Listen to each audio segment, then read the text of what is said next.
¿Y si todo esto que tú y yo habitamos, que llamamos vida moderna, no nos estuviera haciendo realmente felices? Y cuando digo vida moderna me refiero a la forma en que vivimos en la sociedad actual. Tenemos avances tecnológicos, estamos centrados en nosotros, ¿no? Hay individualismo. Hablo del hedonismo, de la imagen personal y la autorrealización. No solo queremos tener un trabajo, queremos tener un trabajo que nos realice, nos haga sentir satisfacción. Y este tipo de vida implica una constante búsqueda de bienestar personal, de consumo y eficiencia también. Y muchas veces nos lleva a sensaciones de ansiedad, soledad y un vacío existencial. Y todo esto a pesar de tener más libertad y opciones. Todo esto a pesar de estar mejor que nunca. Y hoy, con la ayuda del trabajo de personas expertas en este tema, vamos a mirar de frente a esa sensación de vacío que muchas personas sentimos en algún momento de nuestra vida, incluso cuando todo va bien. Vamos a hacerlo de la mano de una idea que desarrolló el filósofo y sociólogo francés Gilles Lipovetsky en su libro La era del vacío, publicado en los años 80. Y veremos con más profundidad qué explica este libro, aunque el resumen podría ser que este vacío aparece cuando la sociedad pasó de tener un carácter colectivo a uno más individual. Pero antes de seguir profundizando en el tema, déjame recordarte que este es un podcast para estudiantes de español y como siempre quiero ayudarte a sacarle el máximo provecho. Por eso en SpanishLanguageCoach.com tienes disponibles varios recursos gratuitos: la transcripción completa en español, la traducción al inglés, un ejercicio de comprensión y tarjetas de vocabulario para ayudarte a aprender mejor. Y también en esa misma web puedes dejar tu email en la lista de espera si quieres mejorar tu español conmigo en uno de mis cursos online. Y volviendo al tema, si comparamos nuestra vida actual con la de los humanos que viven en el mismo lugar hace 100 años, estamos mucho mejor que ellos, ¿verdad? O sea, tenemos más libertad, más tiempo libre, más tecnología, más opciones para casi todo. Sí, pero al mismo tiempo también vivimos en sociedades más ansiosas, solitarias y con una sensación de que nunca es suficiente y de que nosotros, de forma individual, no somos suficientes. Por cierto, este episodio lo he hecho porque sigo a Belén Bricio, una historiadora española que habla precisamente de este tipo de temas y que te recomiendo seguir. Y ella menciona esa sensación de que ya nada nos emociona, o que al menos nos emociona menos. Ni el amor nos emociona, ni el trabajo, ni los viajes. Lo tenemos todo, pero sentimos vacío. O a lo mejor nos emociona, pero nos cansamos muy pronto de todo. Y eso, estudiante, tiene nombre y sobre todo tiene historia. Vamos a intentar entender por qué ocurre. En el siglo XX, después de tantas guerras, problemas de dinero con las sucesivas crisis económicas y decepciones con la política, la gente empezó a ver las cosas de otra manera. Se hartaron, estaban hartos, cansados de sacrificarse por los demás, de tener que ser héroes a la fuerza y de todas esas ideologías que prometían un futuro genial, pero que al final solo dejaban destrozos. Por ejemplo, muchas personas que habían creído en el comunismo quedaron desencantadas tras ver las consecuencias del régimen soviético, o quienes habían puesto su fe en partidos democráticos vieron con desilusión cómo la corrupción o la ineficacia eliminaba cualquier esperanza, ¿no?, de cambio radical. Así que todas estas grandes utopías religiosas, políticas, revolucionarias, perdieron credibilidad. Porque sí, también la religión en muchos países empezó a ser vista con escepticismo y no se reemplazó por ningún tipo de práctica espiritual. Así que tenemos a una sociedad que había tenido una mentalidad de grupo, que había estado remando a favor de obra, ¿no? Remar a favor de obra es contribuir de manera positiva a una causa, pero vemos que se cansan, abandonan estos ideales y se genera un vacío, o varios vacíos, diría yo, ¿no? Pero no por mucho tiempo, porque estas sociedades en las que vivimos abrazaron nuevos ideales. Por ejemplo, apareció un nuevo ideal, el bienestar personal, el self-care, los autocuidados.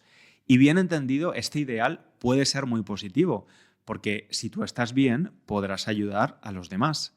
Es como lo que dicen en los aviones siempre, ¿no? Primero ponte tú la mascarilla de aire y luego a los niños. El problema es que este nuevo ideal escondía muchas cosas. Se popularizaron frases como haz lo que te haga feliz, cuida tu energía o ponte como prioridad. Y se abrió paso a una mentalidad centrada en la realización individual, pero también en el disfrute inmediato y en evitar el sufrimiento o la incomodidad en todo momento. Ya no se trataba de cambiar el mundo, sino de sobrevivir en él de la mejor manera posible, de sentirse bien, de buscar placer y comodidad. Y fue el inicio de una mentalidad donde lo individual empezó a imponerse sobre lo colectivo, tenía más valor. Y con esa transformación nació un nuevo paradigma. La felicidad se convirtió en una obligación personal, en un objetivo medible, en una meta, un objetivo constante. Y cuando algo se puede medir, y es una necesidad en muchos casos, también se puede comprar. Y todo esto, de lo que hemos hablado hasta ahora, sentó las bases para un concepto que después se conocería como adaptación hedonística. Esto es un fenómeno en el que cuanto más obtenemos de algo, menos lo valoramos. Lo que antes parecía un logro, algo importante, se convierte pronto en lo normal y necesitamos algo más para volver a sentir lo mismo. Y así se construye una espiral interminable de deseo donde siempre parece faltar algo, aunque lo tengamos todos. Y hay muchísimos ejemplos de esto. La moda, por ejemplo, cada vez compramos más ropa y la usamos durante menos tiempo. Y también puede pasar con nuestra carrera profesional. Conseguimos el puesto o posición que queríamos, pero al poco tiempo ya estamos buscando el siguiente ascenso o proyecto que nos vuelva a dar esa dosis de satisfacción, ¿no? Y la sensación de plenitud dura poco, porque nos acostumbramos rápido. Así somos los humanos, ¿no? Para lo bueno y para lo malo, porque yo también imagino que este mismo fenómeno nos ha hecho ser ambiciosos y progresar, ¿no? Pero bueno, la cuestión es que cuanto más acostumbrados estamos a conseguir cosas, más vacíos nos sentimos cuando no las conseguimos inmediatamente. Esa es la trampa de la adaptación hedonística. Y yo, como buen humano imperfecto, también sufro la adaptación hedonística. ¿Sabes con qué cosa me pasa? Con el número de estudiantes suscritos al podcast. Cuando empecé el podcast en 2019, miraba cada mañana cuánta gente se había suscrito el día anterior. A veces era 1 o 2 personas, con suerte 3 o 4, y ahora son más personas de media por día las que se suscriben, pero la adaptación hedonística continúa atacando. Así que si me quieres ayudar y todavía no le has dado al botón de seguir o suscribirte, ahora es un buen momento. Y además eso te ayudará a reconectar con el podcast con más frecuencia. Bueno, decíamos que este cambio este movimiento del bienestar colectivo hacia el bienestar individual fue el punto de partida, el comienzo de una sociedad que hoy continúa sintiéndose vacía. Antes todos compartíamos proyectos colectivos, pero con el individualismo la cosa es diferente. Cada persona se convierte en su propio proyecto. Y la frase, si quieres, puedes, se volvió un mantra. Pero este mensaje, que parece positivo, también tiene una cara oculta. Si no lo consigues, es tu culpa. Tú eres la persona responsable de tu éxito y de tu fracaso. Solo nos quedamos nosotros, porque otras estructuras colectivas, como la parte social, política o espiritual, ya no tienen tanta importancia. Creemos menos en ellas. Y ahí entra también el capitalismo moderno, que ha aprendido muy bien a llenar ese vacío. Porque si no crees en nada, al menos puedes creer en ti mismo y consumir. Consumimos objetos, pero también experiencias, cuerpos, imágenes, y se nos vende una identidad a través de un perfume, una marca de ropa o un coche. Estudiante, quiero que pienses en esto. ¿Alguna vez has sentido que tu valor como persona depende de tu productividad, de cuánto trabajas o de tu estatus, de lo que tienes? ¿Has sentido que no eres suficiente? Es una experiencia muy común, ¿no?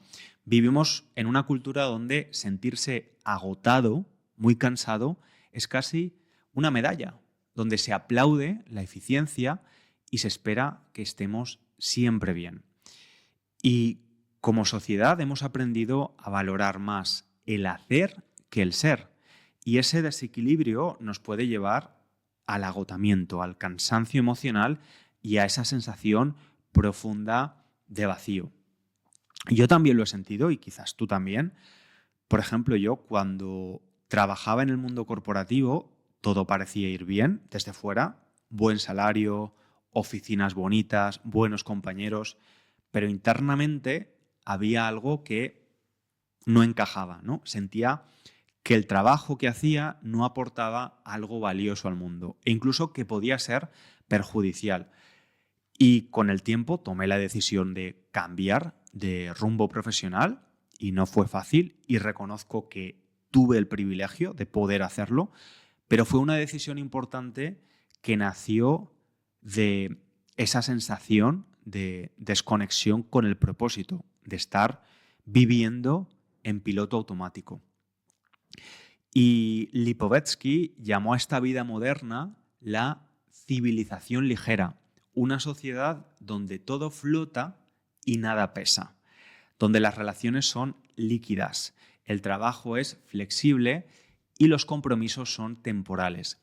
Y eso, a largo plazo, puede alejarnos del disfrute y del propósito.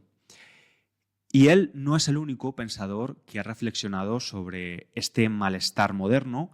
Quiero mencionarte también a Byung-Chul Han, un filósofo surcoreano que recientemente ha estado en España y ha recibido el Premio Príncipe de Asturias de Comunicación y Humanidades.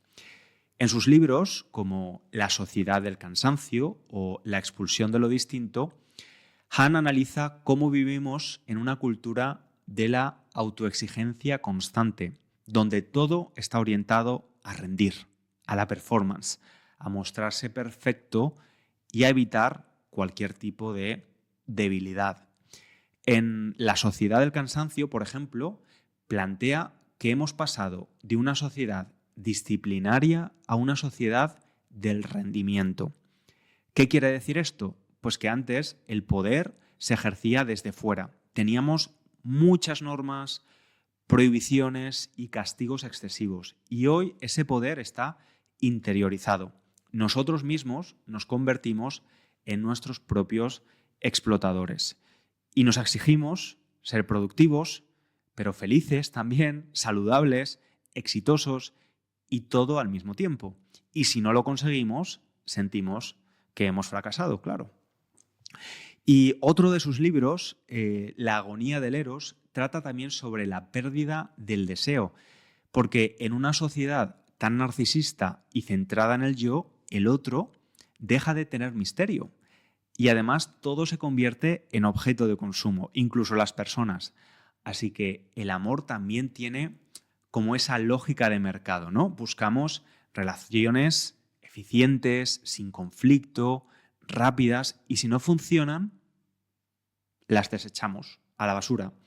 Y esto, según este filósofo, es lo que genera esa enorme soledad en las sociedades actuales.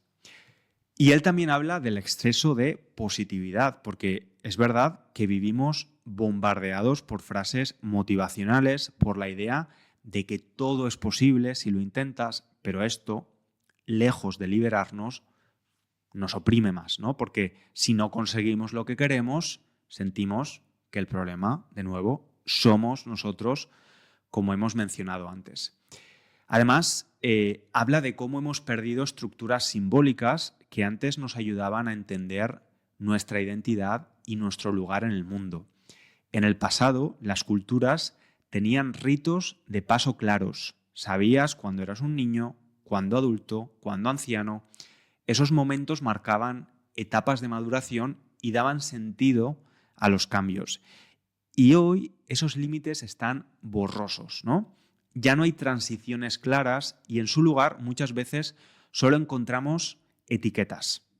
Exitoso, productivo, fit, trendy, woke, conservador.